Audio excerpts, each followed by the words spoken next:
জান্নাতে কিছু মানুষের সম্মান মর্যাদা এত বৃদ্ধি করা হবে যে তারা নিজেই আশ্চর্য হয়ে যাবে এবং আশ্চর্য হয়ে জিজ্ঞাসা করবে যে আমাদের সম্মান, আমাদের মর্যাদা এত বৃদ্ধি কেন করা হলো। এই সমস্ত ব্যক্তিদের সম্পর্কে আল্লাহ রাসূল সাল্লাল্লাহু আলাইহি ওয়াসাল্লাম বলছেন, যে হাদিসটি সুনান ইবনে মাজার মধ্যে রয়েছে। আল্লামা আলবানী রাহমাতুল্লাহ আলাইহি হাদিসটিকে হাসান বলেছেন, সহিহুল জামের মধ্যে তিনি নিয়ে এসেছেন।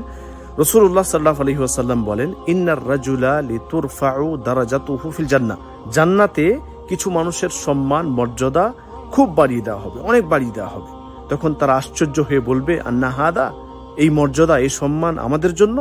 আমরা কি এমন করেছি যে আমাদের সম্মান, আমাদের মর্যাদা এত বাড়িয়ে দেওয়া হলো? তখন আল্লাহ রাসূল সাল্লাল্লাহু আলাইহি ওয়াসাল্লাম তিনি বলছেন যে তাদেরকে বলা হবে, বিইস্তিগফারি ওয়ালাদিকা লাকা, তুমি যে সৎ সন্তান দুনিয়াতে রেখে এসেছিলে, এই সন্তান তোমার জন্য মাগফিরাত কামনা করেছিল, তোমার মৃত্যুর পর তোমার জন্য দোয়া করেছিল।